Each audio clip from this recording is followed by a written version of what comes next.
prayers. Almighty God, who in your infinite wisdom and providential goodness has appointed the office of leaders and parliaments for the welfare of society and the just government of humanity, we beseech you to look upon with your abundant favor these your servants, whom you have been pleased to call to the performance of such important tasks in this land.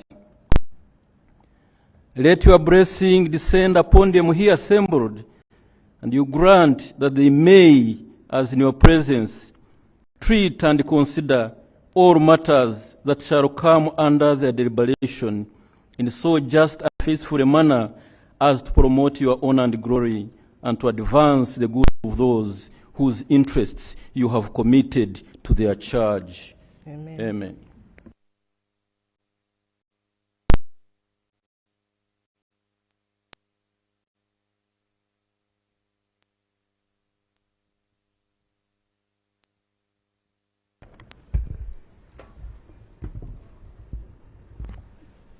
Item number 3, proclamation by the Right Honourable Speaker of Parliament. Proclamation by the Right Honourable Speaker of Parliament on the Presidential Address on the State of Nation. Whereas Article 101 of the Constitution of the Republic of Uganda requires that His Excellency, the President of the Republic of Uganda, is mandated at the beginning of each session of Parliament to deliver to Parliament an address on the State of Nation. Whereas that His Excellency, the President of the Republic of Uganda, has, in accordance with Article 101, indicated to the Speaker of Parliament his intention to address Parliament on the State of Nation on Thursday, 6th June 2024. Now, therefore, in accordance to Rule 17.1 of the Rules of Procedure of Parliament, I hereby proclaim that the Parliament sits at Kololo grounds on Thursday, 6th June 2024 at 14 hours to receive the address of His Excellency, the President of the Republic of Uganda on the State of the Nation, and the Kololo ceremonial grounds to be the precincts of Parliament for the above mentioned purpose, given under my hand at Parliament House, Kampala, these days, 6th of May 2024, of June 2024, signed by Anita Among, Member of Parliament and Speaker of Parliament of Uganda. Item number 4, communication from the Chair.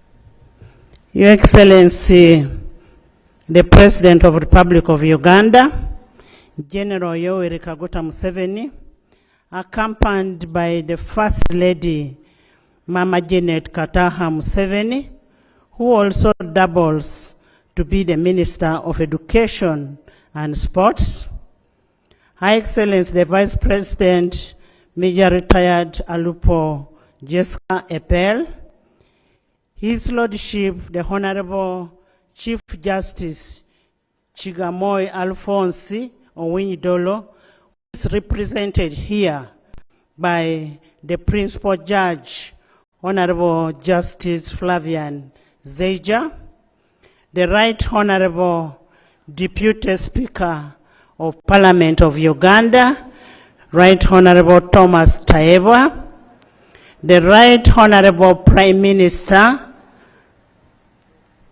Honorable Robin Anabaya, as all your deputies, the Right Honorable Leader of Opposition in Parliament, who is watching virtually, cabinet ministers and ministers of state, Your Excellencies, the High Commissioners, the ambassadors and members of diplomatic corps, honorable members of Parliament of Uganda, and members of Parliament of the East African Legislative Assembly, the guest speakers and presiding officers and their representatives.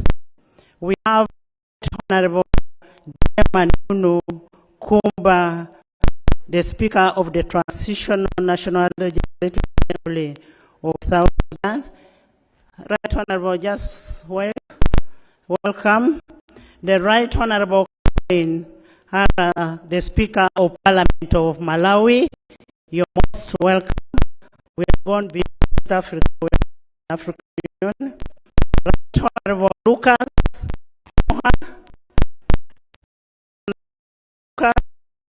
of the National Council of Parliament of Namibia. The Right Honorable Tisangano, the First Deputy Speaker of the National Assembly of Zambia, most welcome. Honorable Andy Clifford, MP representing the Speaker of National Assembly of Seychelles, you're most welcome. The Senator Veronica, representing the Speaker of National Assembly of Kenya, most welcome. Traditional leaders, cultural and religious leaders present, head of public service and agencies, distinguished guests, ladies and gentlemen. I welcome you all to this inaugural sitting of the fourth session of 11th Parliament of Uganda. As you may be aware, it is a command of 1995 Constitution of Republic of Uganda in accordance to Article 1011 that the President shall, at the beginning of each session of Parliament, deliver to Parliament an address on the state of the nation. Therefore, during today's sitting, the House and the nation by extension will receive a presidential address on the state of the nation. The state of the nation address is an opportunity to reflect on our country's achievements in the previous year, the inherent challenges, and government's legislative agenda for the subsequent session. The sitting is also to remind us that the 5-year tenure of 11th Parliament is now at its second last year. This is a kind reminder. It is therefore a moment for a reflection on the gains that you've made, lessons that you've learned, and the milestones ahead of you. As we gather here today, I urge you, honorable members, to deeply reflect upon the Parliament's prayer, which reaffirms the objective of our roles towards ensuring the welfare of society and just government for humanity. Let us renew our solemn commitment to the creation of society that works for the good and dignity of our people. I take this opportunity to congratulate the honorable members of Parliament for the successful accomplishment of a remarkable third session of 11th Parliament. Beyond fiscal performance, in terms of legislation, oversight, appropriation, and representation, I am pleased to report that indeed Parliament and Government of Uganda have made a significant gain in the protection of our national values and furtherance of the aspirations of our people. As I will later enumerate the achievements of legislature registered in the third session, it would have not been possible without the consistent, reliable, and remarkable support from His Excellency, the President. We want to thank you, His Excellency, so much for the support. Honorable members, here you can clap for the President. The President of the Republic of Uganda has done a lot to Parliament, who is also a Commander-in-Chief of Armed Forces, General Yoweri Kaguta Museveni. Aware of the leadership as for the performance of government and societal growth, the development and remarkable performance of the 11th Parliament is indeed a testimony of the President's inspirational leadership and unwavering support towards legislature and judiciary. Your Excellency, we do appreciate you as leaders of the House. Your Excellency, as leaders, we affirm our unwavering support and commitment to the realization of your vision for your beloved country, without fear or favor. We are aware that the call for leadership sometimes comes with the risk of being misunderstood, being criticized, being opposed, accused, sanctioned, or even rejected. But we owe it to our society to stand firm, and the good Lord will always be with us on that. On the right side of history, we shall leave history, and people will remember what we have done for the country at the time we're here. And as our motto says, for God and my country.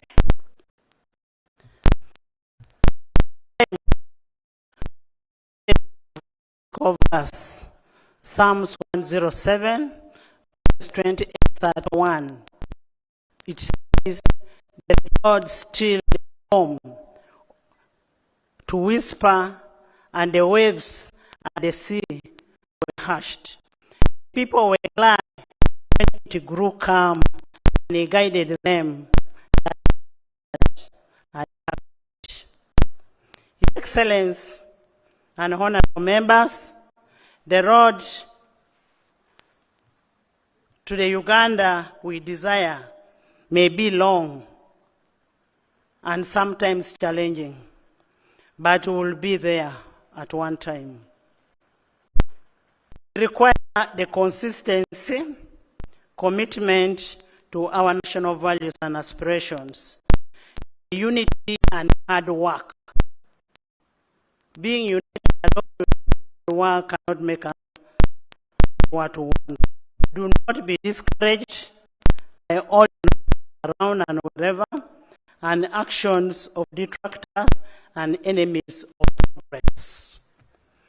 Your Excellency, during the third session of the 11th Parliament, in pursuit to the vision of a transformed, independent, and people-centered Parliament, firmly executed its core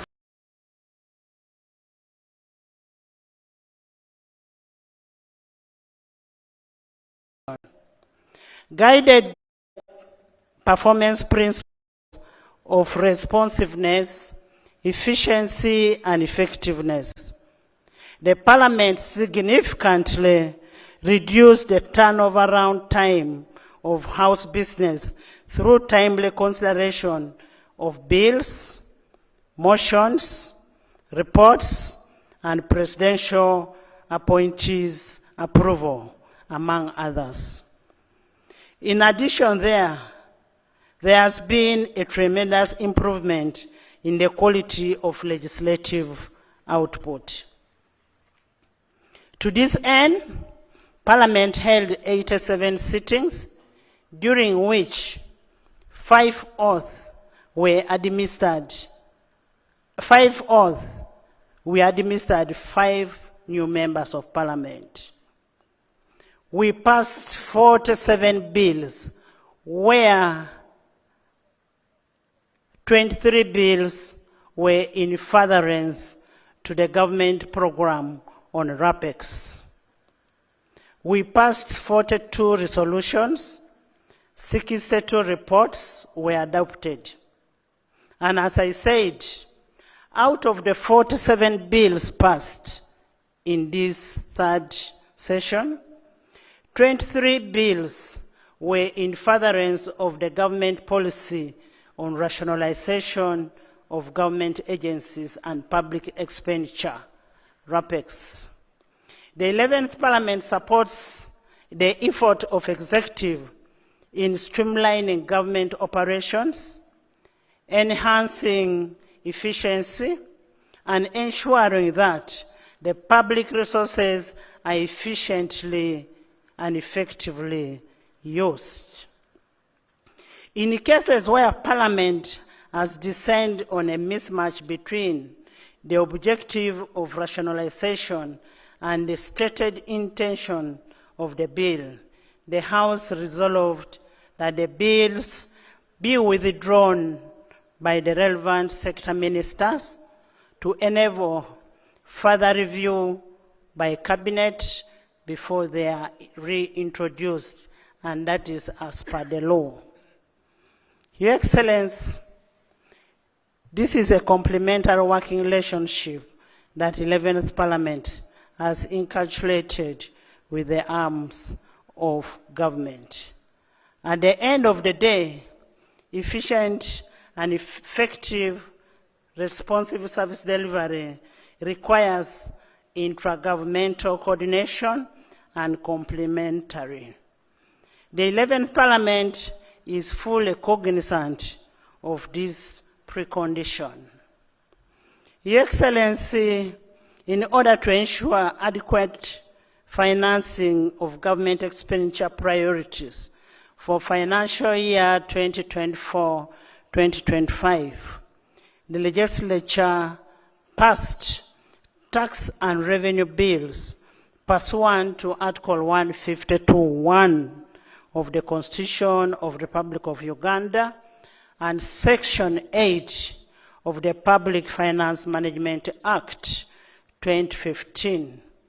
Your Excellency and honorable members, in furtherance to the rights of members to introduce the private members' bills and pursuant to Article 94(4)(b) of the 1995 Constitution and Rule 121 of the Rules of Procedure, the House granted leave to 5 members to introduce private members' bills, thereby fostering inclusive and participatory governance. In pursuit of effective representation and oversight, members raised and received responses to 195 urgent responses from the Prime Minister. Prime Minister, thank you. The Right Honorable Prime Minister responded to 323 questions from the members' written questions. In addition to that, the House considered 60 ministerial statements and 5 statements from leader of opposition in Parliament. Your Excellency, the 11th Parliament, as a people-centered parliament, receives and considers various concerns from the public to this end. During the third session, the House considered 8 petitions from the public. Furthermore, Your Excellency, Parliamentary Commission successfully organized a validation workshop for a mid-term review strategic plan for fiscal year 2020-2021, 2024-2025, during which workshop honorable members and parliamentary staff and other stakeholders shared valuable ideas and insights. This reaffirms our commitment to good governance and sustainable development. Your Excellency and members of Parliament, despite the remarkable performance registered during the third session, it was not all rosy. We regrettably lost one sitting legislator and other eminent sons and daughters of this country. Your Excellency, on Thursday, 18 January 2024, this country woke up with the devastating news of the demise of a third Honorable Cecilia Atimogwal and the woman MP, then the woman MP of Kololo district. She was a legendary legislator, inspirational leader, a mentor, and a stateswoman with unrivaled pedigree.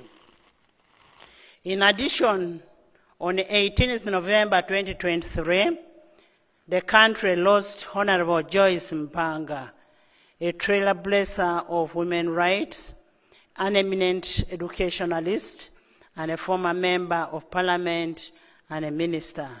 She was a key pillar in women democratization process.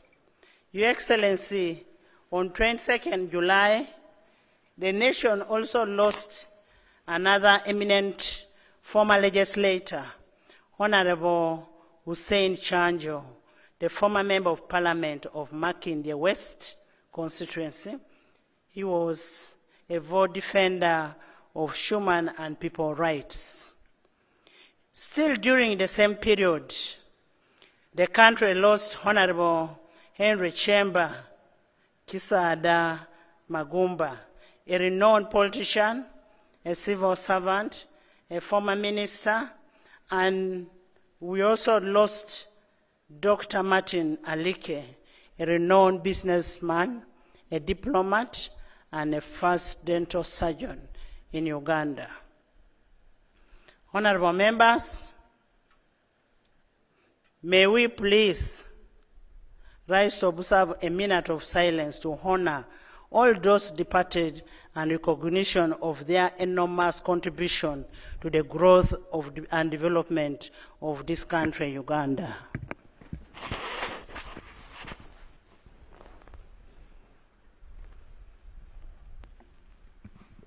May their souls rest in eternal peace.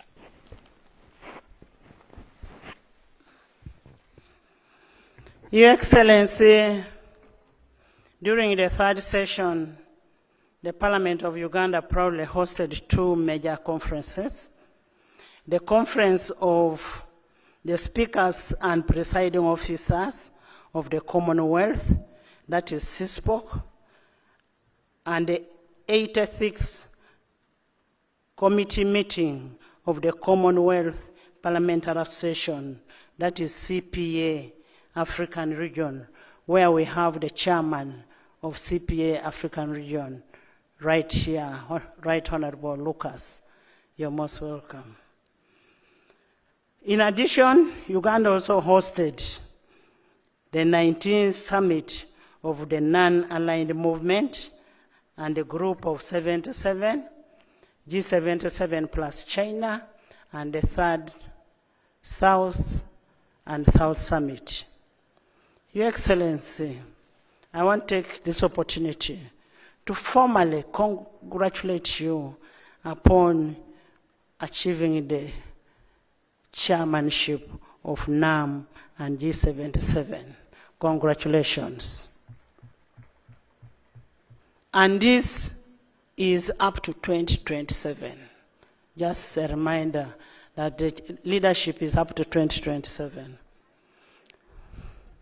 On behalf of legislature, we express our utmost faith and delight that your tenure as a chair will witness as the remarkable strikes in cementing the cooperation among members of NAM and G77 plus China.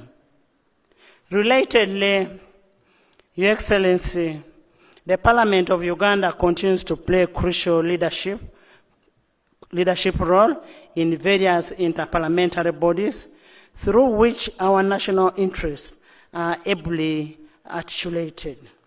The Speaker of Parliament of Uganda, who was previously chaired the Standing Committee of the Conference of the Speakers and Presiding Officers of the Commonwealth up to 2024, currently deputized by India. In addition, CISPOC, a position which will be held in 2077. Just a correction here, that the Speaker of Uganda is the chairperson of CISPOC, and the Deputy Speaker is the first Vice Chairperson of CISPOC, and this also goes up to 2027.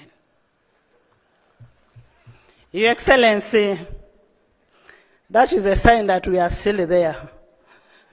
Your Excellency and honorable members, this conference was significant in enhancing the global stature of Uganda among international community of the nations in as far as the international cooperation and collaboration is concerned.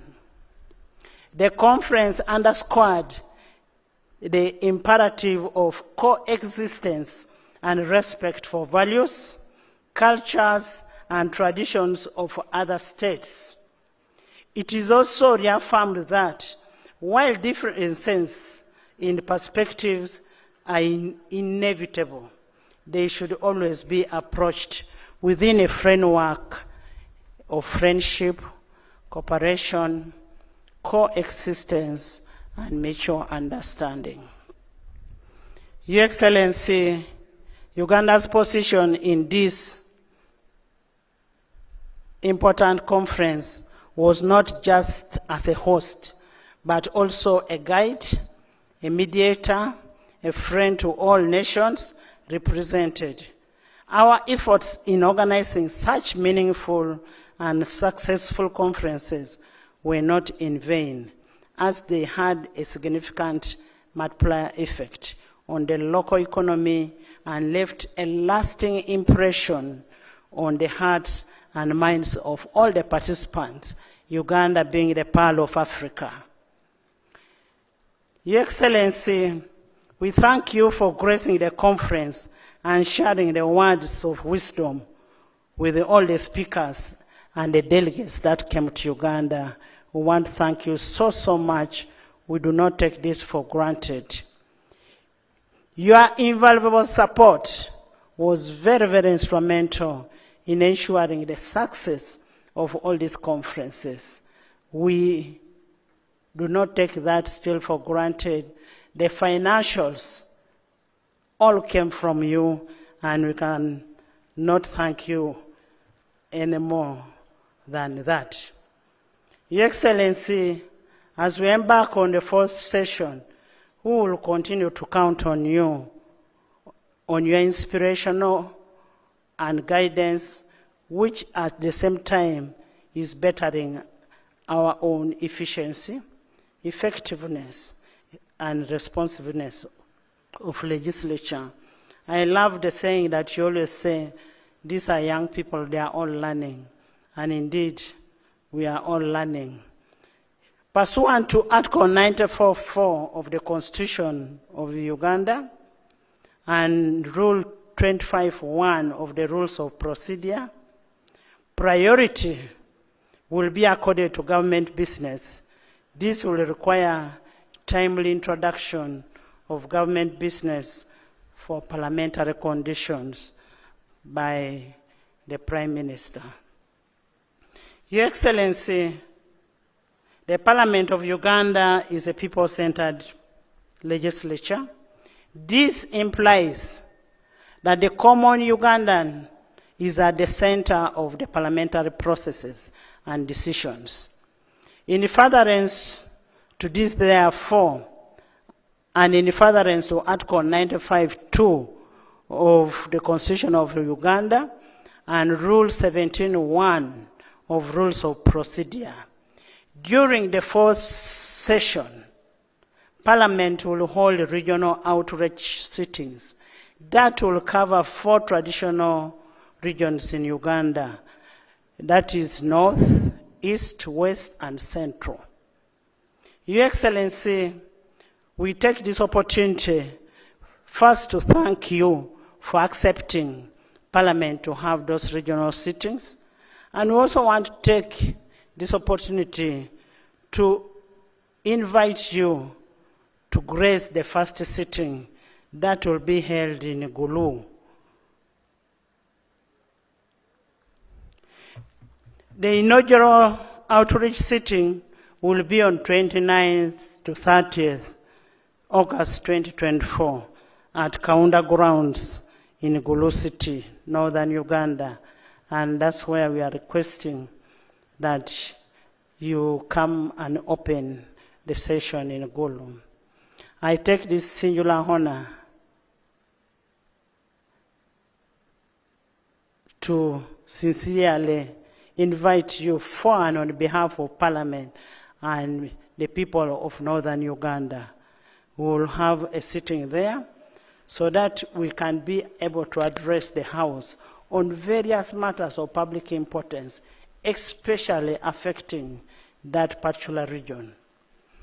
Honorable members, allow me in a special way to appreciate His Excellency, the President of the Republic of Uganda, and the First Lady, Mama Janet Museveni, who is also a Minister of Education and Sports, for the enormous support they have given to sports.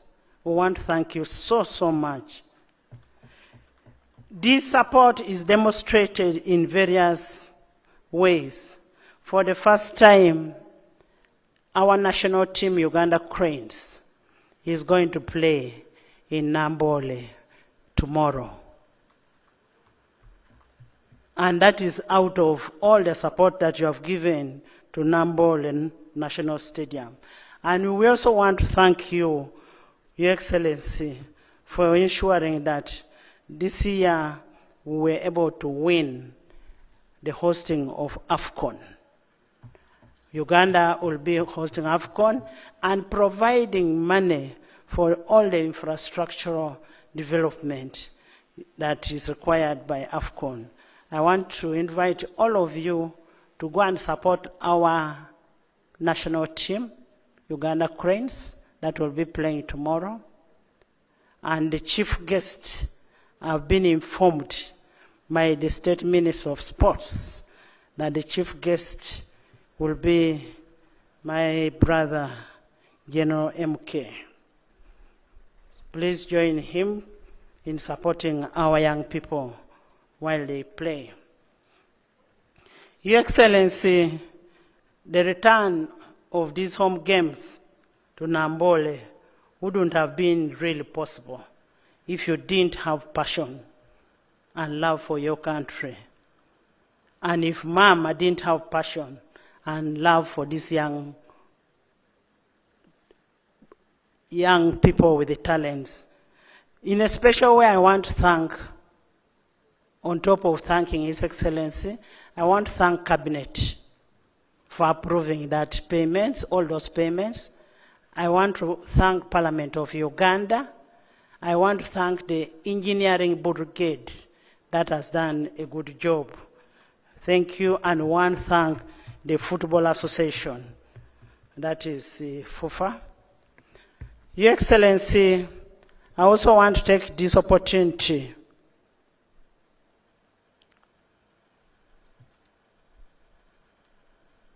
to ensure that this time round we create a niche. I want to take this opportunity to ask members that we create a niche in sports. we need to encourage our sports people.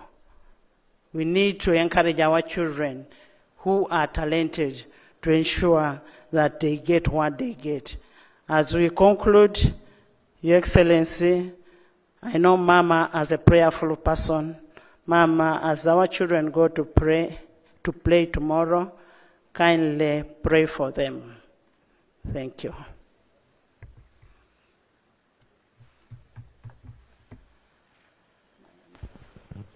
Item number 5, invitation by the Right Honourable Speaker to His Excellency the President to deliver at Parliament an address on the state of the nation in accordance with Article 1011 of the Constitution.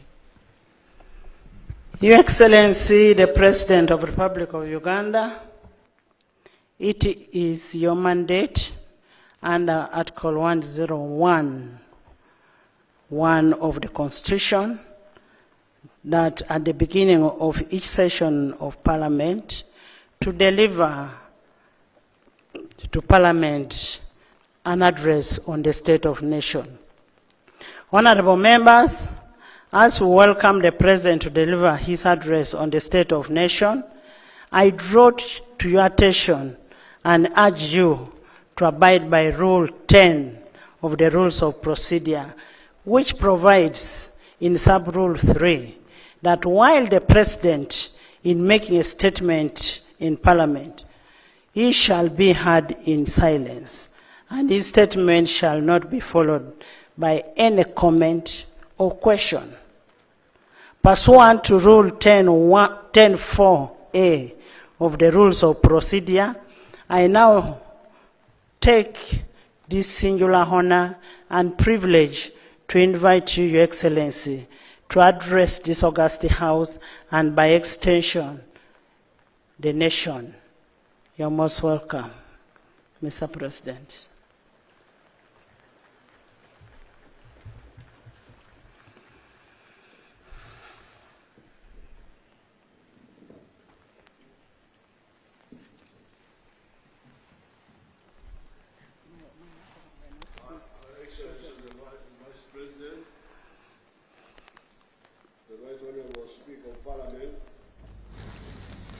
His Lordship the Chief Justice,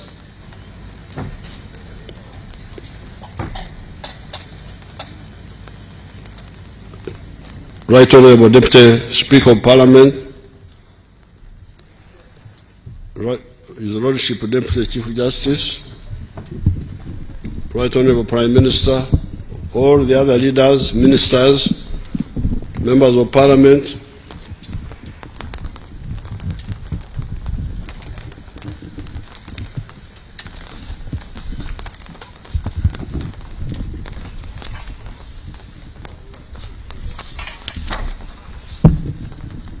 cultural and religious leaders, members of the diplomatic corps,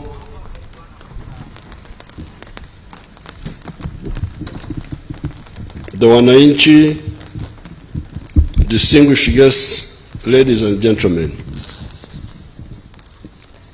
In fulfillment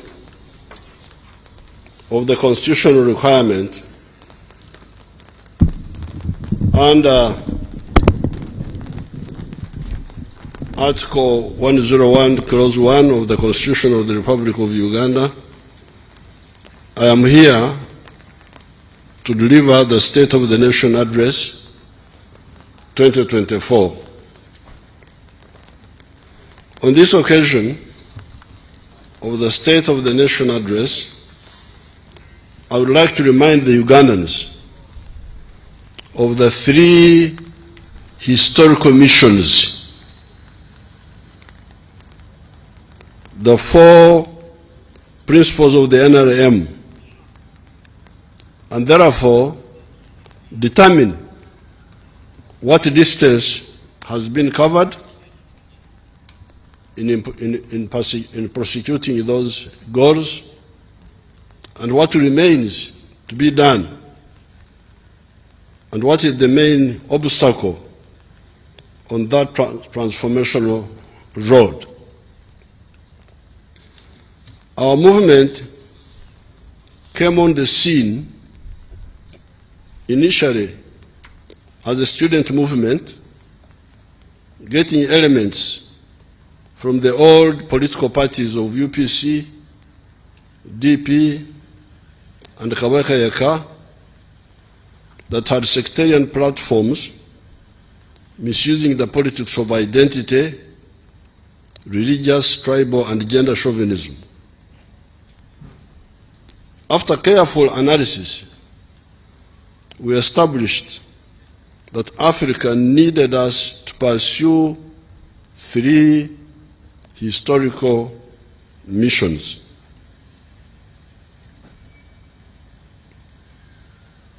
If Africa was to survive and thrive, that's how we looked at it. We looked at it as a matter of survival. If Africa is to survive, we thought it had to do the following. The 3 historical missions are prosperity for the African people, including the people of Uganda. Are the people of Africa entitled to prosperity or not? Secondly, strategic security for the African people. Do the African people need to be secure from all threats, from wherever? And taking advantage of the brotherhood of the African people to achieve the first 2 missions. These Africans you are talking about, do you know that they are either similar people or they are linked? How was the prosperity of the African people to be achieved? Could it be achieved through begging for foreign aid, as some were emphasizing? Could foreign aid give us the prosperity we are talking about? The answer, according to us, was no. Our conclusion was that prosperity could only come from each adult person engaging in producing a good or a service sustainably and selling it. That's where prosperity comes from. Each adult person must produce a good or a service and sell it. If he or she does so with a chibaro is our local language meaning maximizing profit, making sure that what you are doing will give you what you want, he or she will be prosperous. Since individuals cannot effectively work alone, the different zones of the country are always encouraged to specialize in given clusters of products or services. It is this realization that led us to distill our first NRM principle, patriotism, love Uganda. Why love Uganda? It is because you need it for your prosperity in the form of the market. Whether you like other Ugandans or you don't like them, but you need them for your prosperity, because they need to buy what you produce so that you are able to be prosperous. When you produce a good or a service, the next question is, who will buy the good or service and in sufficient quantities to guarantee the prosperity of the wealth creator? One of the factors we realized was that normally people of the same tribe or the same locality produce similar products. Hence, they do not easily buy from one another. It is the people from other parts of the country that produce different products that buy the wealth creators' products. Therefore, the opportunists that promote sectarianism and parochialism are enemies of wealth creators, starting with their relatives. They are pseudo-prophets. Banabi abeb shuba. Banabi abobulimba. The Historical Mission of Prosperity pushed us to discover the second NRM ideological principle, that of Pan-Africanism. Love East Africa. Love Africa. Those who are the guests who are not from here, from East Africa, they had us playing two anthems, the anthems you had. One anthem is for Uganda, the other one is for East Africa. We insist on that in order for us to get out of poverty, we need Uganda, we need East Africa, we need Africa. Because if they buy what we produce, we are going to be prosperous. And if we also buy what they produce. Why? It is because you need them, you need East Africa, you need Africa for your prosperity, other issues aside. When wealth creators get serious with production, when they increase the production of goods and services, the internal market is no longer enough. When you see people talking of tribes and religions, it is because they are not serious. Because if you are a serious wealth creator, there is no way you can talk of a tribe or religion. Because you need the pockets of so many people to support your prosperity.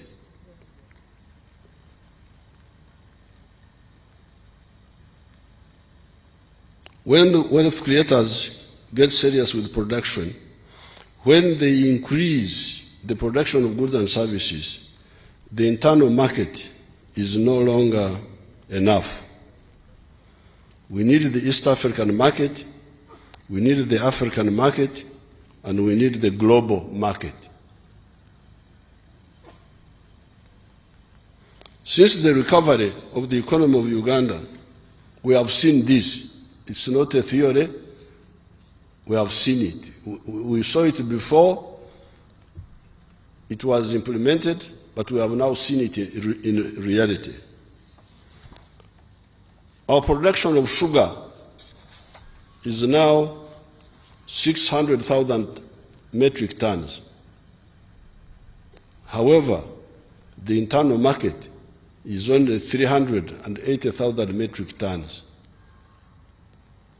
Who is to buy the surplus sugar of 220,000 metric tons? The milk production is now 5.3 billion liters. Who is to buy the extra 4.5 billion liters, since the internal demand is only 800 million liters? The cement production is now 6.4 million metric tons, and yet the internal demand is only 2.4 million tons. Who is buying the surplus? How about the steel products?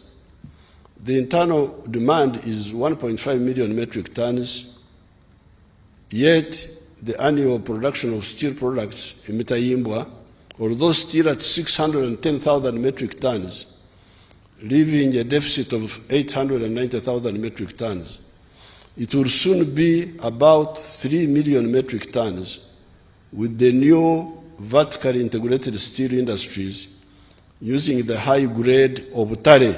Obutare is our indigenous word for iron ore of Muko in the Rwanda area. So soon our production will be 3 million metric tons of steel. And yet the internal demand is 1.5 million. Who will buy the surplus steel?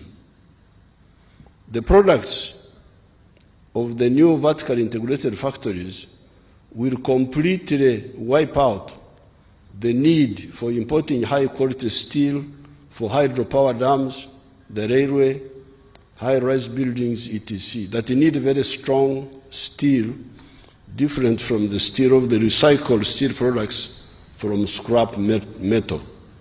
Because up to now, we have been using scrap metal, the old tanks of Idi Amin, to make steel. But now we are going to use our iron ore, our obutare, the best in the world. There is no other iron ore which is richer than this one, 70% pure. Even now, we also import steel ingots and add value. Some of this steel is re-exported to the region. The answer for all these questions is that it is mainly East and Central Africa that are buying the surplus. The commercial area is buying goods and services worth US dollars 2 billion, 2.157 billion from Uganda. Therefore, the NRM was right to distill the principles of patriotism and Pan-Africanism and to oppose groups that were pushing for parochialism in Uganda and Eurocentrism globally. You know, when we were about to come into government, I went to Europe, and the Europeans asked me,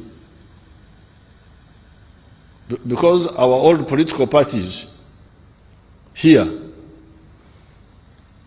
the Democratic Party was allied to the Christian Democratic Party of Germany. They were actually being supported by the Konrad Adenauer Foundation. The UPC was being supported by the Social Democrats. They have got their group. They are the ones who helped them to build the Uganda House, to start building the Uganda House. Then the government built it using government money. And when we came, some people wanted me to take back the building. I said, no, wachukue hii kitu. So, these fellows expected us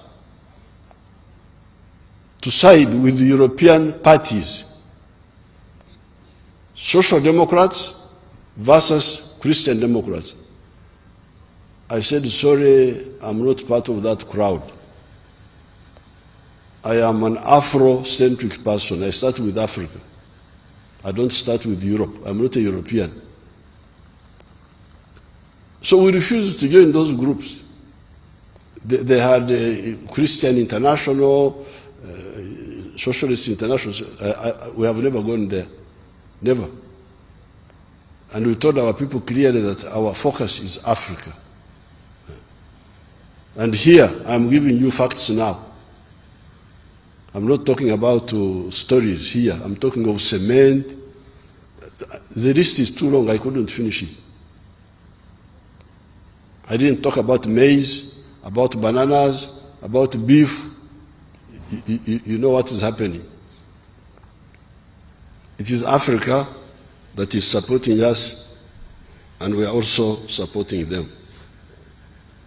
Therefore, the NRM was right to distill the principles of patriotism and Pan-Africanism and to oppose groups that were pushing for parochialism in Uganda and Eurocentrism globally. After the careful analysis, we realized that our prosperity, first and foremost, needed patriotism, that is, love Uganda, and Pan-Africanism, love Africa.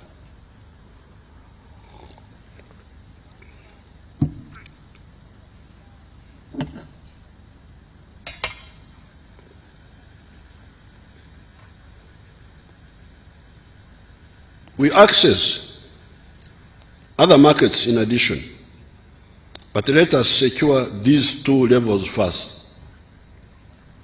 This is why we worked so hard to revive the East African community and to consolidate COMESA. I salute the Wazee, Daniel Arap Moi, the late, Hassan Mwinyi, the late, and Benjamin Mkapa, the late, for helping us in this effort. On the COMESA battle, I remember leaders like His Excellency Jean-Baptiste Bagaza of Burundi, Dr. Peter Mutharika of Malawi, Bax Nomvete, he was our Secretary General, he was from South Africa, of COMESA, and others. The third principle of the NRM ideology is socio-economic transformation through education for all, Bona Basome, and wealth creation for all, Bona Bagagaware, by all the families joining the money economy and getting out of the pre-capitalist subsistence economy, or Korra Echida Kionka. The fourth NRM ideological principle is democracy, real democracy for empowering the people to grow and not cheap popularity that the new colonial agents use to manipulate the people. The correct philosophy, the correct ideology, and correct strategy of the NRM, mark those three words, my friends. The world has got a lot of problems, Africa has got a lot of problems, because they make mistakes on philosophy, make mistake on ideology, make mistake on strategy. The correct philosophy, ideology, and strategy of the NRM have enabled the economy and society of Uganda to go through 5 phases since 1986. These phases are, number 1, the minimum economic recovery phase of restoring aspects of the small colonial enclave money economy of the 3 C's and 3 T's. Our small colonial economy was characterized by the economy of the 3 C's and the 3 T's. 3 C's was coffee, copper, and cotton. And the 3 T's were tobacco, tourism, and tea. It was a small economy. But when Amin came, he destroyed it. I didn't have time to explain that. So when we came in, we had to restore that small island. That's why we are calling it enclave. Because enclave means an island.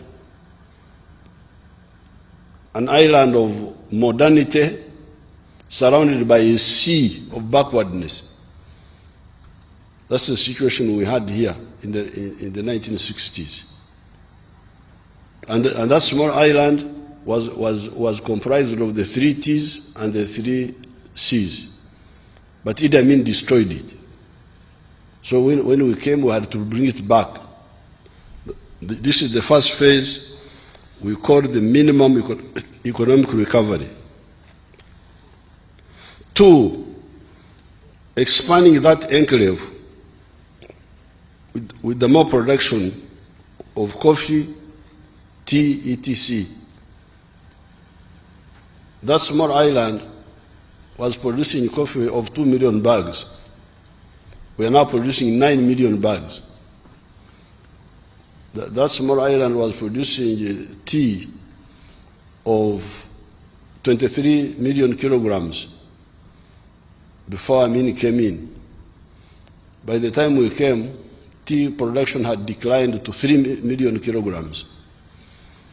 We are now producing 60 million kilograms of tea. So, number 1, minimum recovery. Number 2, expansion of the small island economy. Number 3, the diversification of the enclave economy by commercializing the production of bananas, cassava, milk, fruits, palm oil, cocoa, fish, beef, etc. Because during the time of the British, they would say that coffee was the cash crop. Milk and maize and so on were not cash crops. They were just for home consumption. But we said no, all these are cash products. That's why, therefore, phase 3 has been diversification.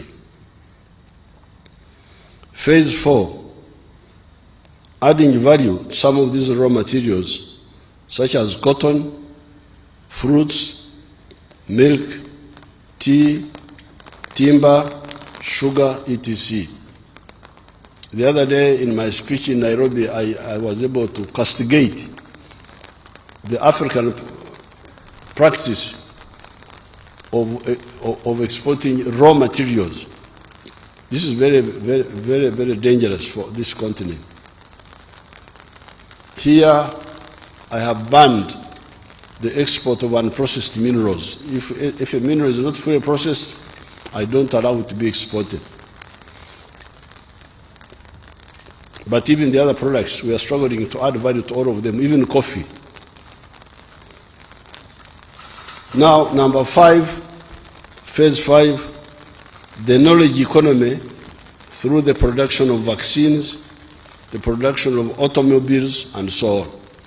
So we are now also entering the 5th phase, where we use the science of our young people to produce products.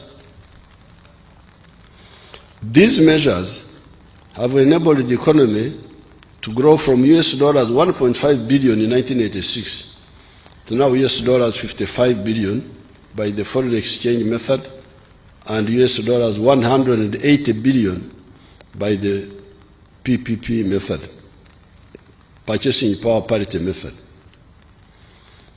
With US dollars 1,182 per capita, Uganda now has entered the lower middle income status. We have just entered the ground floor of the middle income. Just the first floor, we are down there now. Mwebale okuyingira mu gorofa esooka. Tumwagala kwekubirako mu ngalo bannange.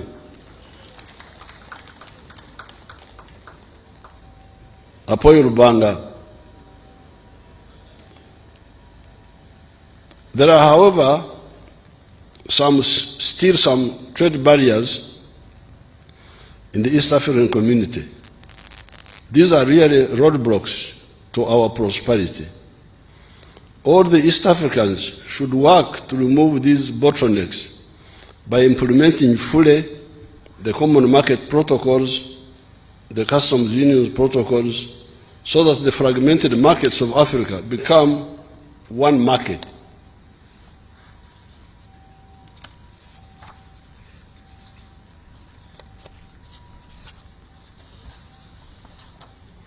With a more united African market, we can then be able to negotiate with other countries for market access to their markets, such as the European Union, United States of America, USA, China, Russia, the Gulf countries, India, etc.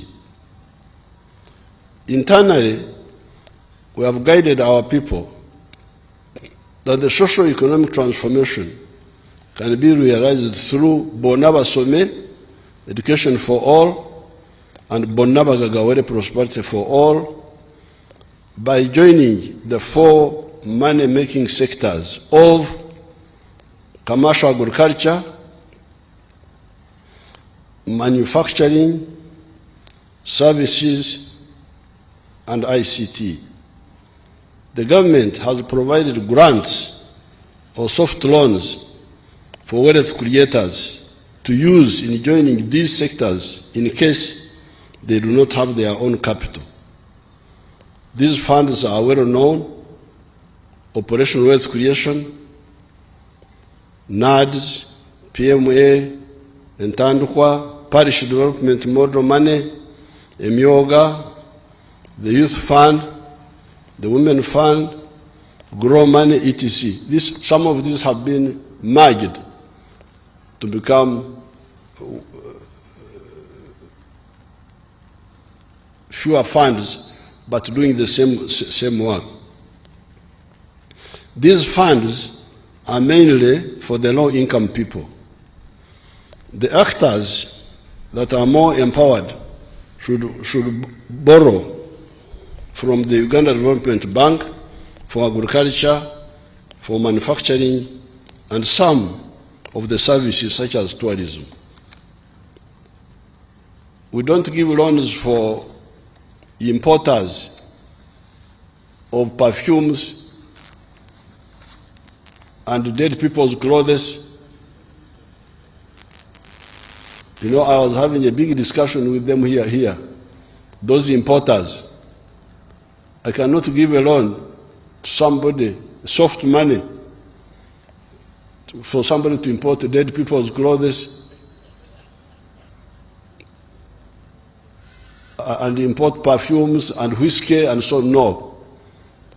The Uganda Development Bank money is for manufacturing, for agriculture, and for some of the services.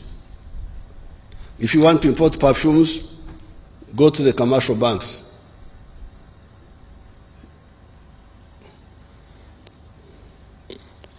All we have said above is targeted to enable us to create prosperity for ourselves through wealth creation. The second historical mission is strategic security for Africa.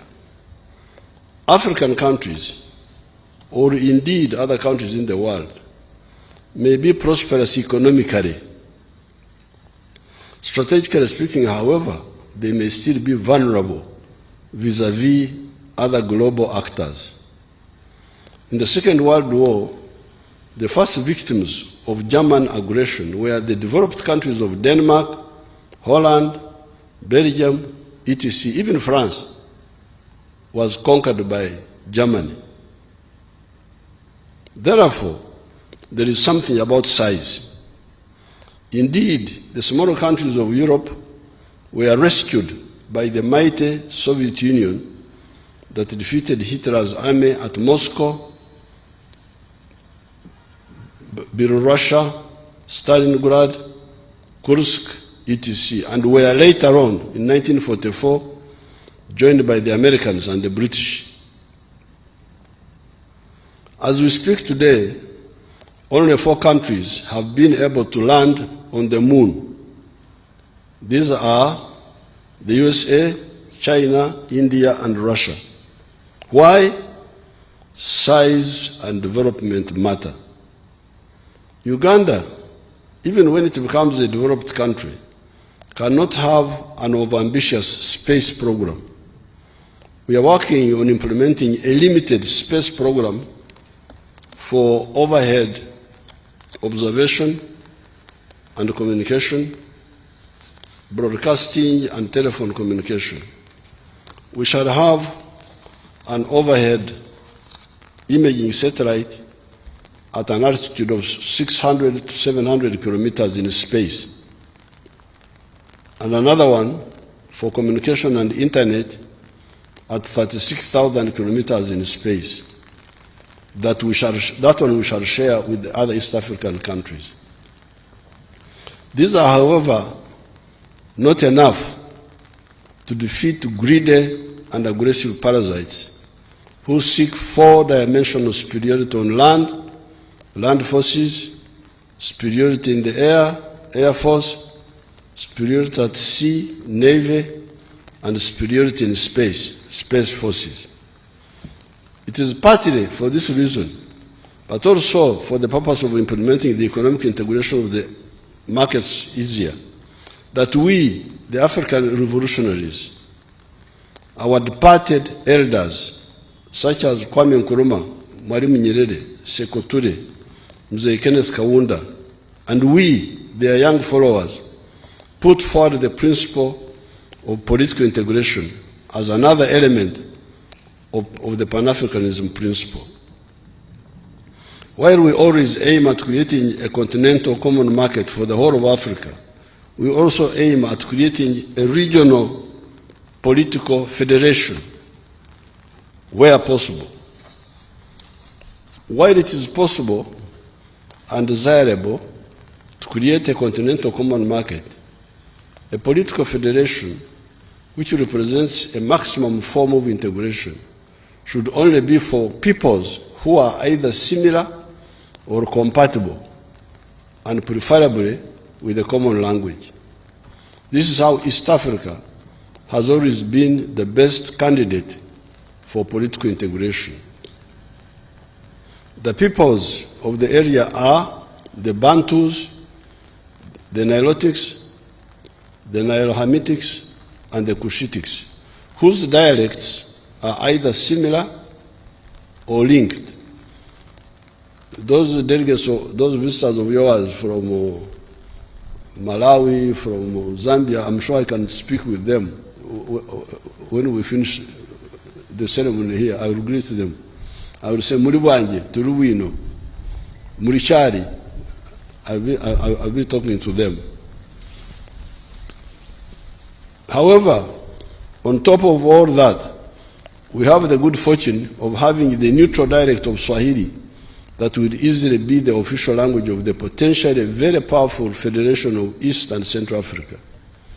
This East African Federation, with one army, a common citizenship, in addition to wider common market already talked about in this speech, will provide perpetual insurance for the freedom of the black race and other freedom-loving people in the world. It will have a defense capacity to be present in the four dimensions: land, air, sea, and space. How can you insure cars, you insure houses, you insure individual people's health, but forget to provide insurance for the African race? People have got insurance policy. Me, I don't have insurance policy for anything. My insurance is for, if Uganda succeeds, I am insured. I have never, Mama is here, I have never bought insurance policy. Never. My insurance is for Uganda to succeed. When Uganda succeeds, I succeed. But how can you have insurance for cars and buildings and I don't know what, but you don't insure the African race for them to be secure from threats? This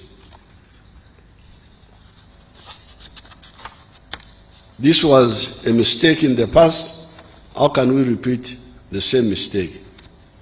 In 1963, our leaders were about to achieve this goal. I want to give to the Right Honorable Speaker a historical picture of the pages of the Uganda Argus. Aha, it is there on the screen. That picture there. Federation this year, that was 1963. I will give you a copy, Right Honorable. I give to the Right Honorable Speaker a historical picture of the pages. That's clearer. Show it to the other people, not just me. Are the audience seeing it? That was 1963. And it was the 6th of June, like today.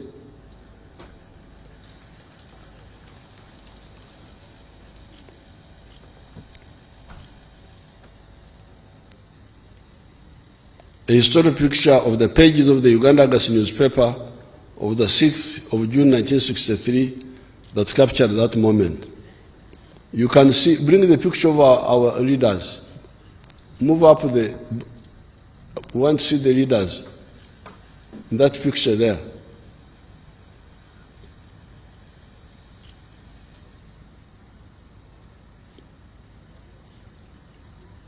The picture below is, yes, the picture below is, you can see our elders, Mzee Jomo Kenyatta, Mwalimu Nyerere, Mzee Milton Obote, with others, including a delegation from Somalia,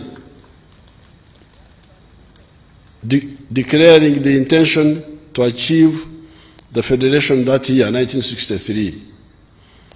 All the subsequent calamities that befell this part of Africa would never have happened if we had achieved that goal that time. The calamities I'm talking about were the seizing of power by Idi Amin in Uganda, the massacres in Burundi in 1972, the genocide in Rwanda, the collapse of the state authority in Somalia, the prolonged civil war in Sudan, or even the Renamo war in Mozambique, etc. There was no way Idi Amin could seize power here if we had an East African government. It couldn't happen. But the fragmentation, the pseudo sovereignty, you can imagine when Amin grabbed the power here, Africans who wanted to oppose him could not do it easily because they were being told, Uganda is independent, Uganda is independent. And even when Amin was killing us, when we would try to get support from other people, we would be told, no, it is Amin's right to kill you because you are his subject. You are his subject. So that missed opportunity was a big setback. A united East African state with one army would never have allowed these tragedies to happen. Indeed, it is the East African cooperation that eventually enables us to solve these problems. However, coordinating multiple sovereign units is less efficient and less prompt in terms of action compared to a united East Africa. The third historical mission is to simply recognize the brotherhood and linkages among the African people and use them to achieve historical missions: number one, prosperity, as well as number two, strategic security. As we have pointed out a number of times, the African race is only comprised of 4 groups of linguistic classification. These are the Niger-Congo, which includes the Bantu and the Kwa languages of West Africa, the Nilo-Saharan, which includes like our languages of the Nilotic languages and the Nilo-Hamitic, the Afro-Asiatic, which includes the languages of northern Ethiopia, and the Khoisan. Khoisan they are called the Bushmen in South Africa. They used to be called Bushmen. These groups have linguistic similarities within each cluster and linkages between them. In other speeches, I have demonstrated this. You can check on those explanations. The NLM line has been that the people we are trying to unite for the sake of their prosperity and strategic security are either similar or linked. It is therefore a betrayal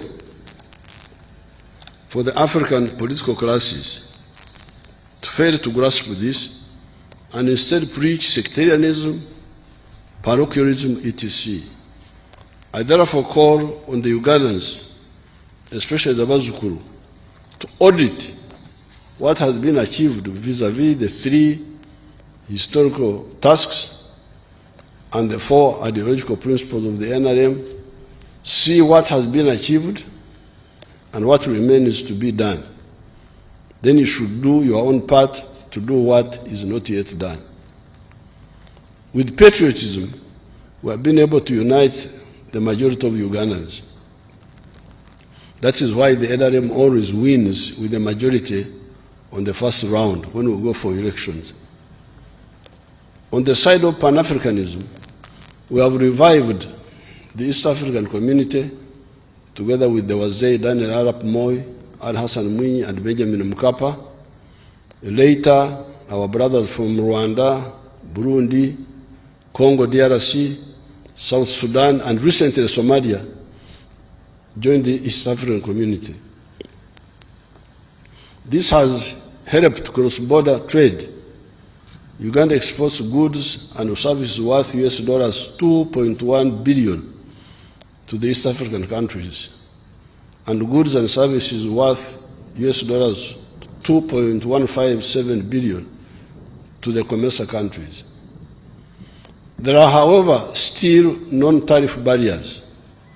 With His Excellency William Ruto recently, we agreed to remove all these barriers against sugar, milk, eggs, fruit juices, etc. Saying that X country has got good rains this year and harvested a lot of maize, and therefore X country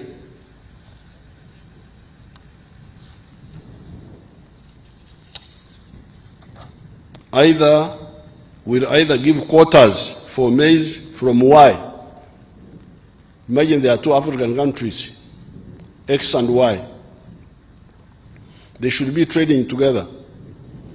But one year, X says, this year I got a lot of rain and I harvested a lot of maize. So I don't allow your maize to come. The maize of Y. Or I allow what they call a quota, a certain amount. Either give quotas for maize from Y, or will not allow any maize imports from Y this year, is wrong. What happens? Why is it wrong? What happens to the maize growers in Y that year? Since the maize in Y will kudiba. Kudiba is our local word here, meaning that if you produce something and nobody buys, it's kudiba. So if the maize from Y this year kudibas, because in X this year they have got their own maize. What happens to the maize growers in Y that year? Since the maize in Y will Kudiba have no buyers, the farmers will migrate to coffee, a product that depends on the global market and does not have those hurdles. Then next year, there is a shortage of rain in X, and they want maize from Y. Sorry, the farmers were betrayed and they migrated to other products. This is the problem. The correct approach should be that maize from Y should not be blocked even if there is a bumper crop in country X. Let the market determine the maize that will be preferred by the consumers. If it is found that maize producers in country Y are cheaper consistently, then let East Africa allow them to specialize and feed all of us. This is what I said about Tanzanian rice. If Tanzania produces rice more cheaply, let us all buy from them. Stopping Tanzanian rice makes us commit several sins. Sin number one, you sabotage the Tanzanian rice grower by denying him market. Sin number two, you rob the Ugandan consumer by forcing him to buy rice from the inefficient Uganda rice grower at a higher price, because you are punishing the Ugandans to buy more expensive rice that it is because it is from Uganda. Sin number three, you invite Tanzania to counter-block our products. Sin number four, you claim as our own rice growers to remain inefficient and therefore not competitive. Okulemaza is to cripple. Because if you don't allow your child to run and compete, how will he develop capacity?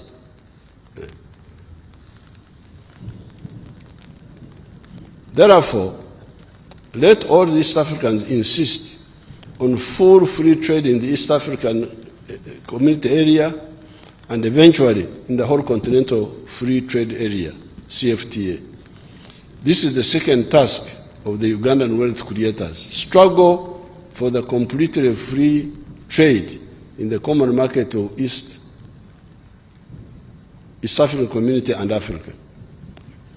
The first task of the Ugandan wealth creators is to ensure that all the adults engage in wealth creation in the four sectors of commercial agriculture with the Kibaro, Chura, Otita, Aymar profitability assessment, manufacturing and artisanship, services and ICT, using the provided funds of PDM, Emioga, GROW, UDB loans, etc.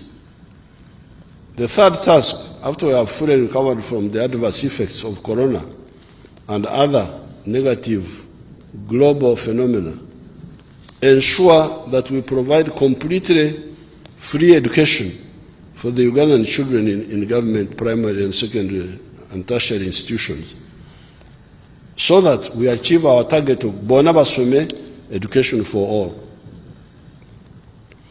The fourth task is for the Ugandans and other East Africans that have got the right spectacles to see how the black race can survive as a free people, or even survive at all, to struggle and bring about the creation of the East African Federation.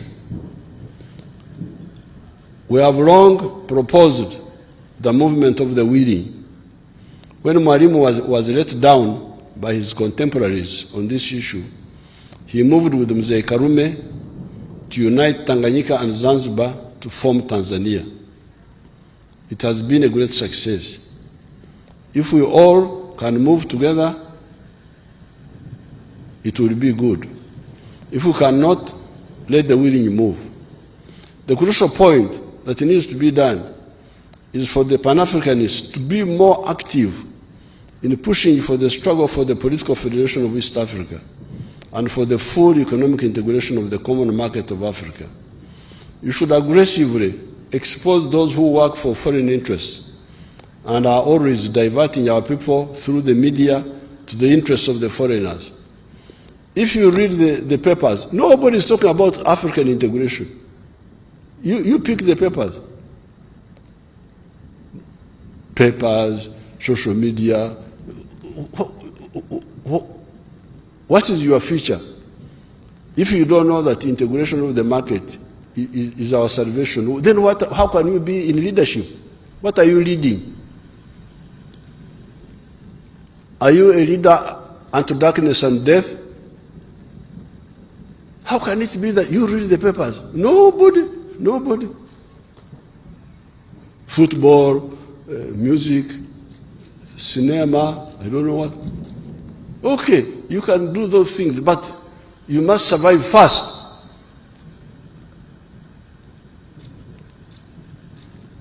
You should aggressively expose those who work for foreign interests and are always diverting our people through the media to the interests of the foreign parasites. The African race will enjoy football and music better. I am a footballer myself, you remember?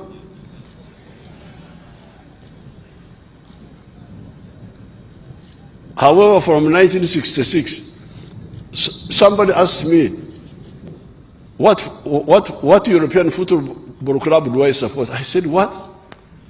Me to support, I don't even know those clubs. I am a footballer, I was a footballer, but from 1966, when we started our struggles here, my mind is on the future of Africa. I like football. But you cannot have football if you are a slave. You cannot enjoy it. The African race will enjoy football and music better if you also contribute to the creating of an African center of gravity in the form of the East African Federation. Task 5, eliminate corruption in the public service and from among the political leaders. I've been getting good information about corrupt actors among the public servants, but also among the political actors. With firm evidence, we shall crush these traitors. Corruption is... Are you hearing me? You are hearing. I think the corrupt have brought rain.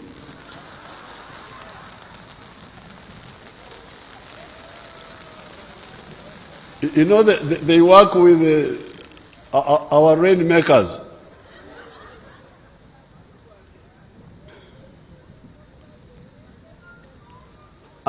I have been, this is not in the speech here, but I can mention to you, I have been hearing that people, even in my office, take bribes from people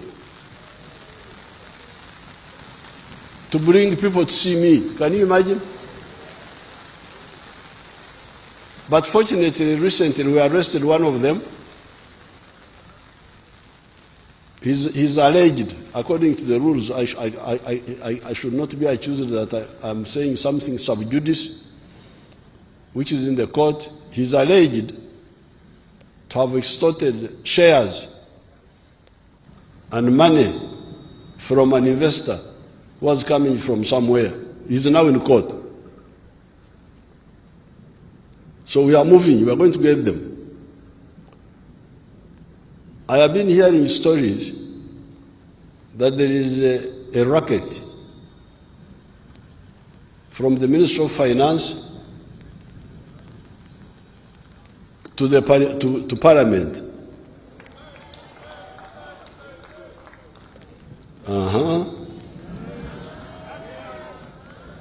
To Parliament. I have been hearing, but now I have proof.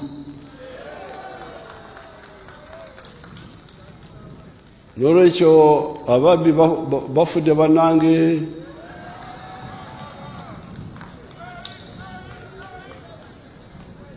I have been hearing that from Ministry of Finance they arrange with the accounting officers of ministries to come to Parliament, working with some people there, to provide certain funds, provided you take a share.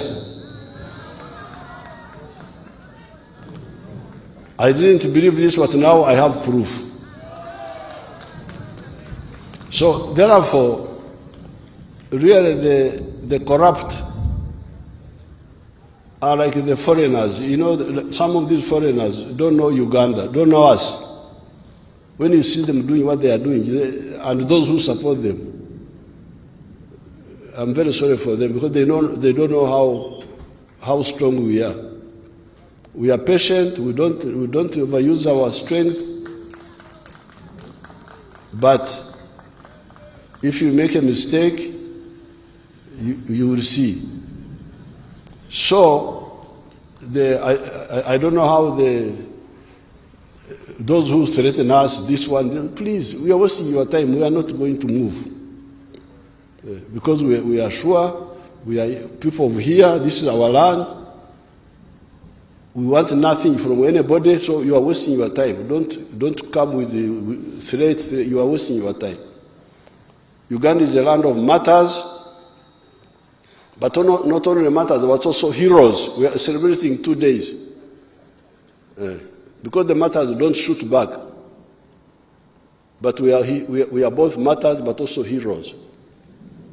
On the 3rd, we are celebrating Martyrs' Day. On the 9th, you remember 9th, you come. We shall be celebrating Heroes' Day. We are fighters. Nobody can play around here. So I feel really amazing that some of our people can join this corruption, knowing that we have the capacity to crush all this group.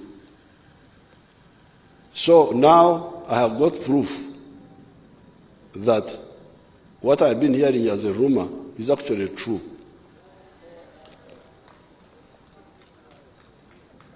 So I don't know how we can arrange,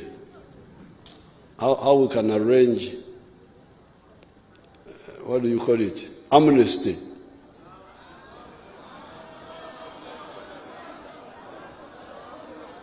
No amnesty. Very good. So you want blood? Mwagala musayi. Kale katugende mu maaso.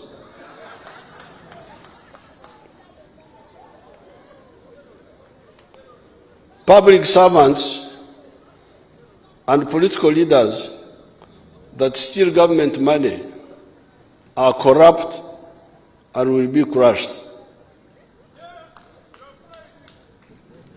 There are, however, other actors that get bribes from foreigners to work for foreign interests. These are both corrupt and traitors, and we are monitoring their activities. If they do not stop, and with evidence, we shall deal with them also.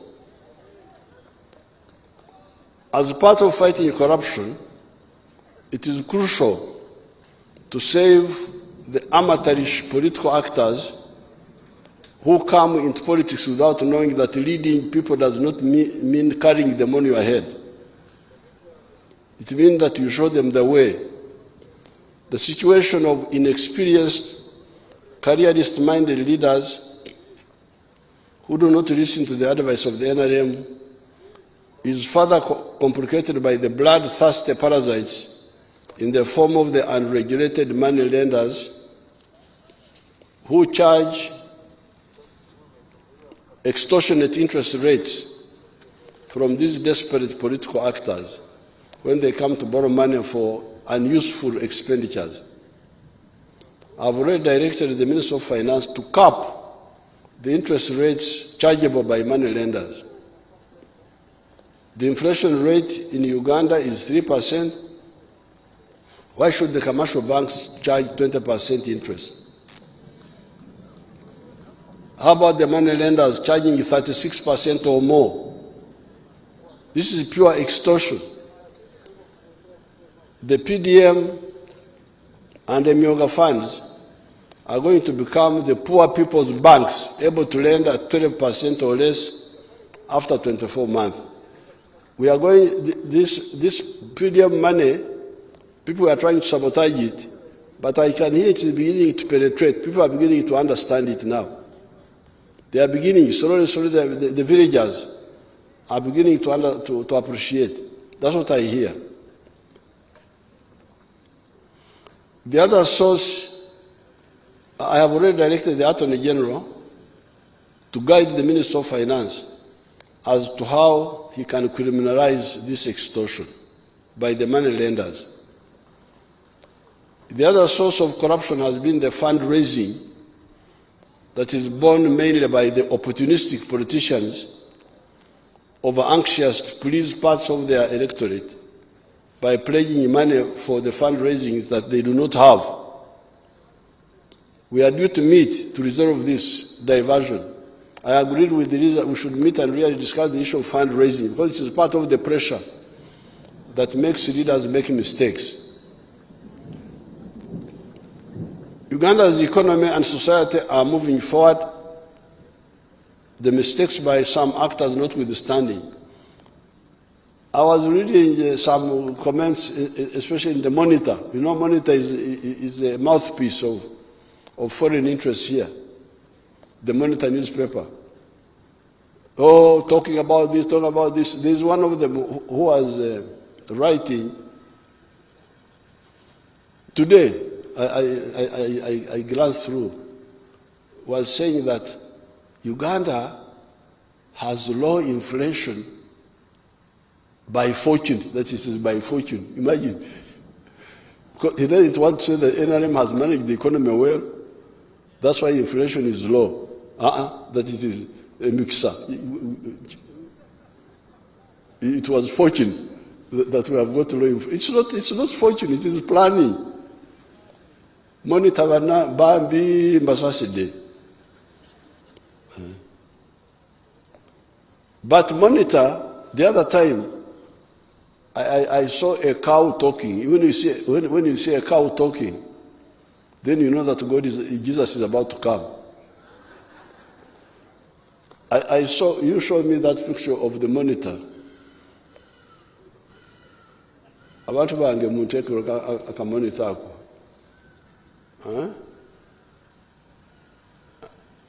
Bring it properly. Over the tune.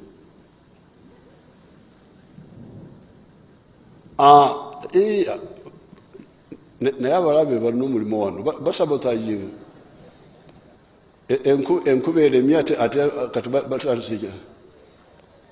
Now Ugandans turn to local products to combat high cost of living. You remember our war with the importers. This was hold it there. This was Uganda Monitor newspaper. A cow talking.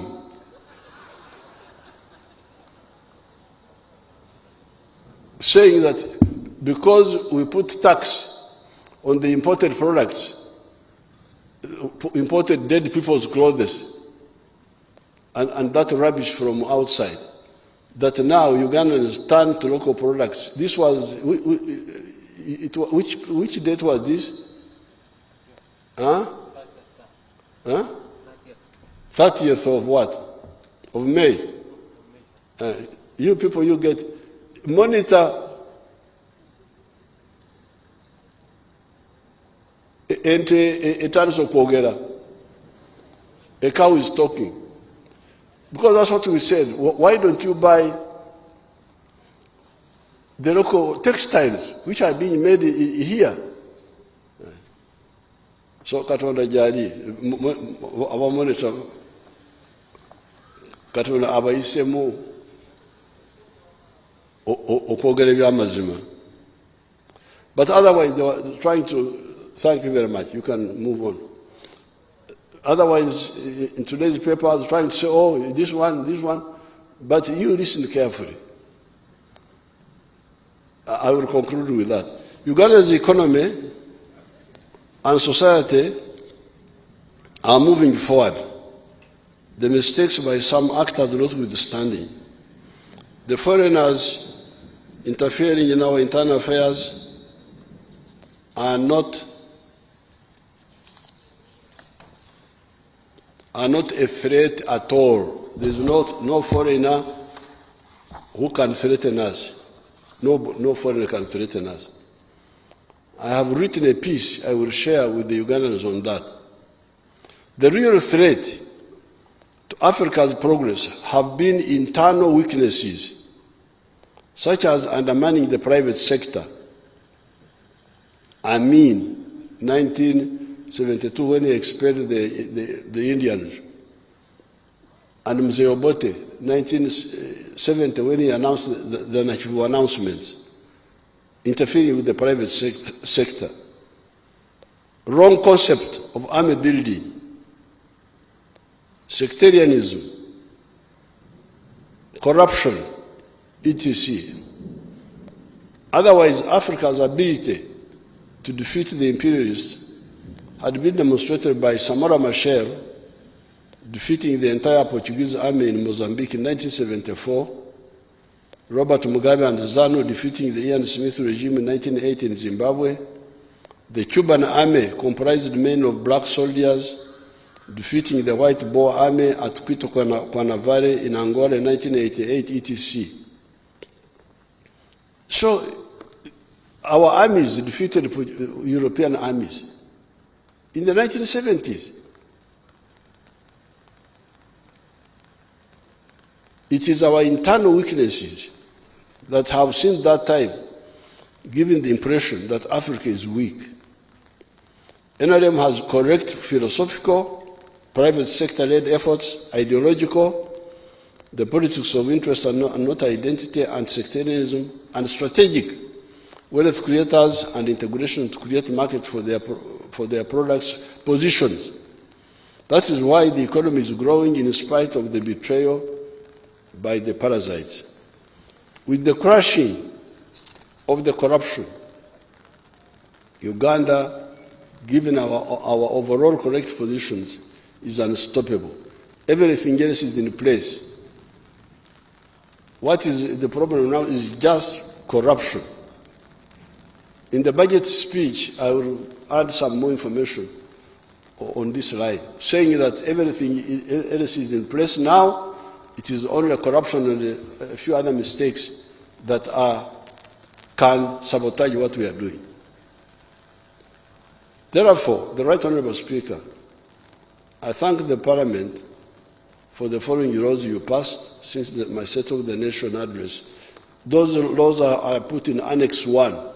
I put it as Annex 1 in this speech. In the coming year, the Executive will present the following bills to Parliament for enactment into law.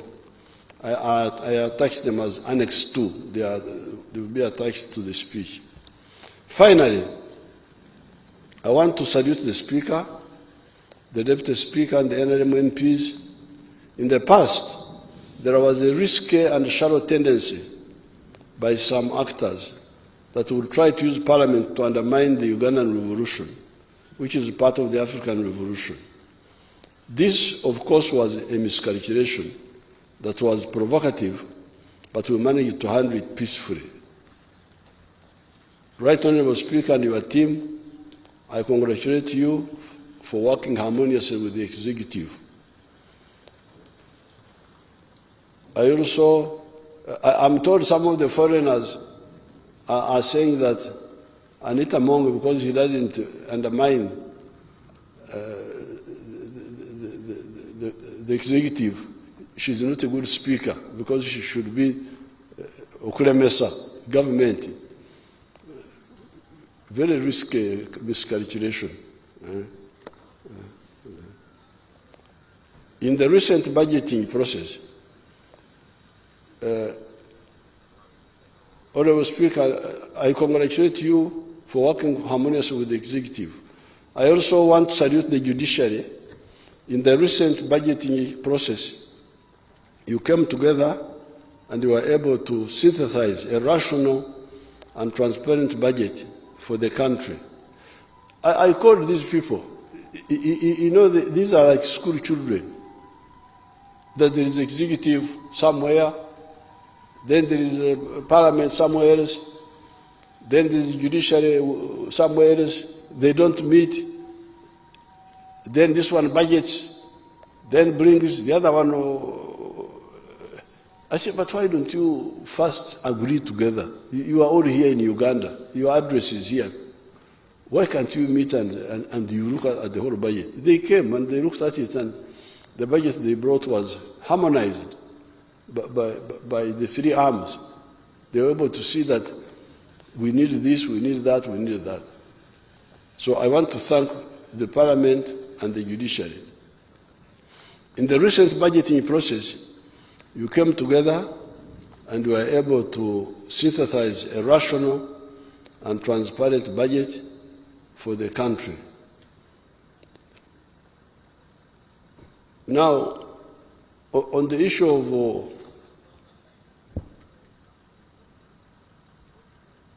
the corruption,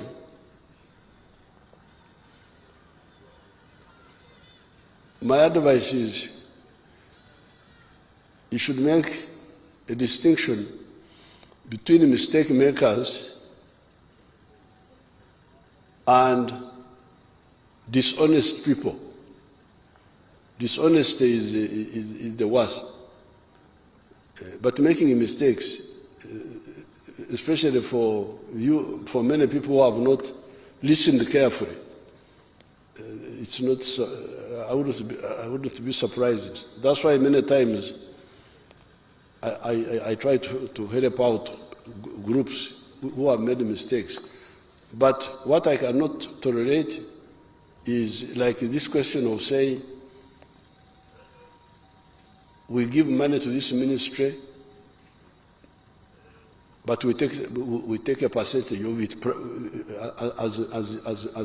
as individuals. This is dishonesty.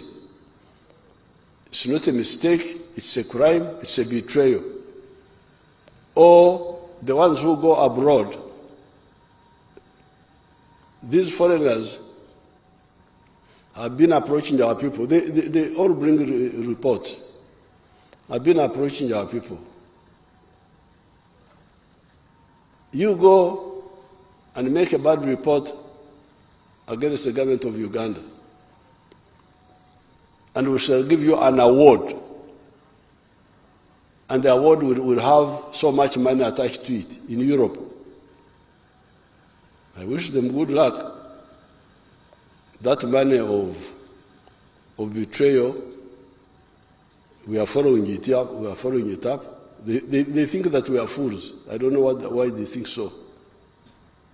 But we follow all of that. So those two, the dishonest and the traitor, are the ones we are targeting. The mistake makers, we can cancel them and show them how to do things. Because if we are to punish all the mistake makers, we will have nobody to work with.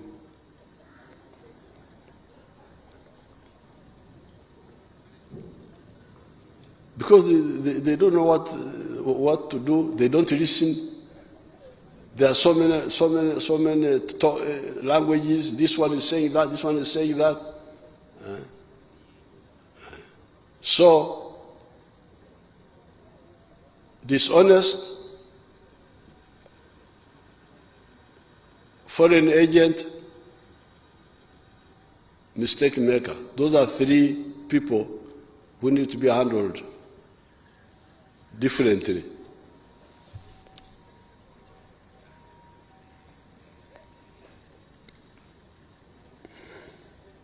In the recent budgeting process, you came together and you were able to synthesize a rational and transparent budget for the country. I want to end by congratulating the UPDF, the Uganda Police Force, the intelligence services, and the prison services for guarding the 3 million pilgrims that were at Namgongo recently. I salute all the Ugandans for the good work you are doing. Madam Speaker, it is my pleasure to declare the fourth session of the 11th Parliament open. I thank you very much and hope that the coming session will be fruitful. God bless Uganda. God bless Africa. Apoyo Matek. Thank you so much, Your Excellency, for a clear and a concise exposition of government policy in your address to the nation and fulfilling your constitutional obligation under Article 101 of the Constitution of the Republic of Uganda. Thank you so much for your fatherly advice that you've given to us. I take cognizance of the government legislative agenda for the 4th session, and we pledge our utmost commitment towards prioritizing government business and making sure we exhaust it within the time that is required. Honorable members, His Excellency will be back on 13th June 2024 to deliver the budget speech. By next year, at this time, we will only be left with 3 months to nomination. And we really want to thank you for all the support that you have given us. And before I conclude, I want to recognize our colleagues, the former speakers, who are around here. We have His Excellency General Yoweri Kaguta Museveni, former Speaker of NRC, 1989 to 1996. Thank you so much. We have the Right Honorable Professor Edward Rugumayo, the Speaker of the National Consultative Council, 1979 to 1980. We have the Right Honorable Edward Sekandi, the Speaker of Parliament, 7th Parliament and 8th Parliament. That's 2001 to 2011. We have the Right Honorable Alhaji Moses Chigongo, who was Vice Chairperson to His Excellency in 1986 to 1996. I want again, once more, thank you, Right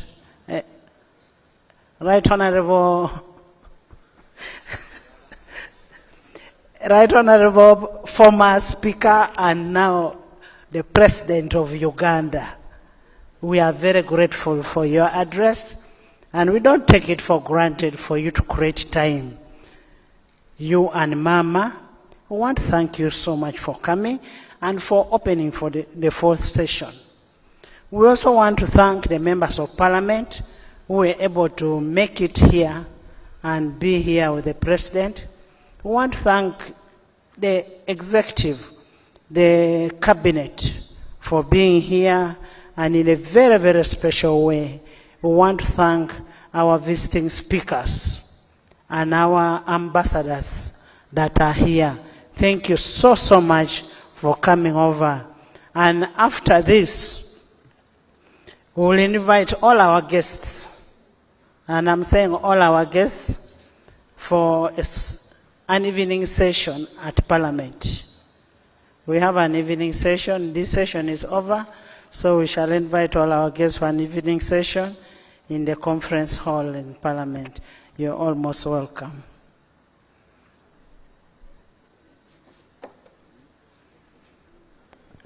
Adjournment. Honorable members, Your Excellency, the President of the Republic of Uganda, honorable members of Parliament, we are adjourning the House to 13th June 2024 at 2 p.m.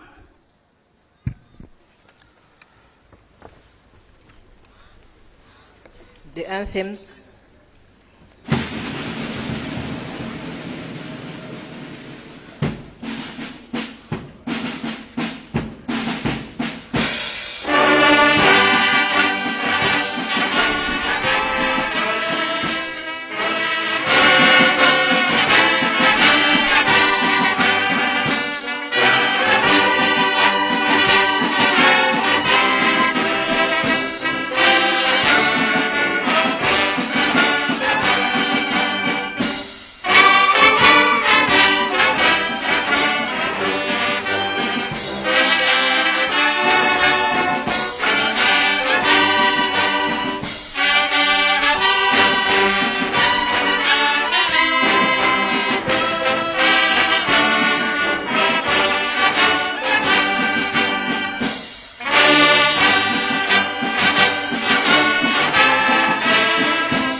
distinguished guests, we kindly request that you remain in your positions until we are done with a very special photograph, and thereafter His Excellency has left the grounds.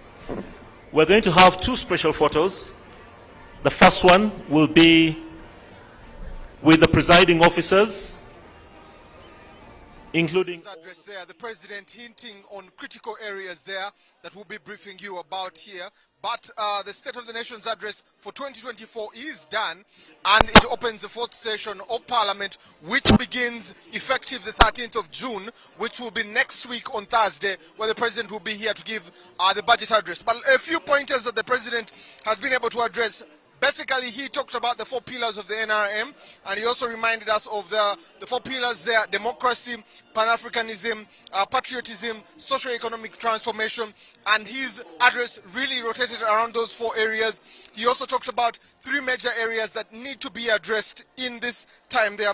He also talked about prosperity, which is especially for the household, but also every adult Ugandan that is there, but also Africa as a large. He talked about strategic security from all threats, and with these two, coupled with brotherhood, he says they can be merged together to ensure that that happens. He went on to address a few things there, that prosperity is not about begging aid from foreigners there. That is not prosperity, and it's not an answer. The answer is every adult needs to produce either a good or a service, and this is to sell to ensure that the region is developed. That we cannot develop by buying or getting aid from the people that are foreigners there. He talked about different things that are in excesses or surpluses in the country. He talked about sugar, which is about 600,000 metric tons, and says consumption is only at 300,000 metric tons. He also talked about milk, which is at 3 billion liters, and says consumption is only at 800 million liters there. He says, where should the surplus go? And he says the East African market, COMESA, should be able to open up to ensure that this happens. He also reminded us of his speech in Kenya, where he stressed trade barriers need to be brought down for these things, that the consumer needs to be given the opportunity to choose from these. He goes on also to stress a few issues that were there and talks about strategic security in the region and in Africa. He talks about ideology, philosophy, and strategy to go through the 5 phases of development there. He talks about a mini economy recovery and talks about how Uganda had 3 C's, which are cotton and coffee. He also talks about the 3 T's, tea, tobacco, and tourism, and says it needs to be expanded to a larger enclave to involve other areas there. He says diversification by commercialization of agricultural products, value addition of products, these need to be enhanced to ensure that we have all these things happening. He said banning of export of unprocessed minerals and products like that, that shouldn't be happening, and that he has banned and should not be happening at any one point in here. He finally says in the 5 phases there, the last one is the knowledge economy, and he says this is an area we need to indulge even more, vaccines and mobility, to be able to increase our income statuses there. He congratulated the country on getting into the lower income status. This is something he talked about in 2022 in his State of the Nation's address, and it shows progress in 2 years as a country. Trade barriers in East Africa. He also talked about commercial agriculture, services, ICT, manufacturing. These are the areas that Uganda or the region or as a bloc of Africa we need to be playing in. He goes on to talk about UCDA for anyone that would like to get into commercial agriculture.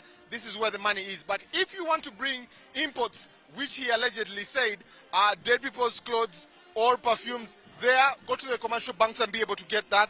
He also spoke about money lenders and said 36% is criminal. And he says he has advised the Attorney General and on how to go about this with Ministry of Finance. He emphasized the biggest part here was corruption.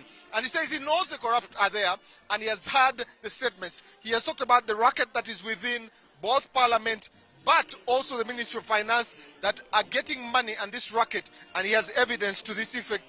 And he says, woe unto them or death unto them, as he said, loosely translated.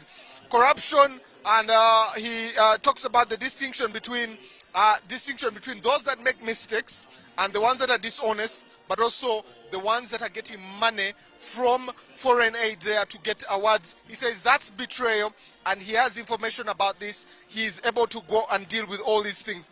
He talks about the three arms of government that came together to be able to pass a rational budget. That's the judiciary, the executive, and the legislature that all came together to be able to approve the 72 trillion budget that he will be giving an address of tomorrow. The biggest question is, have your expectations been met with this State of the Nation's address? Do you feel you have been answered in terms of security, in terms of the economy? Those are the areas he stressed, but also thanked the security forces for ensuring that 3 million Ugandans that attended the Matters Day were safe, and the prisons, the UPDF, the police ensured that that happens.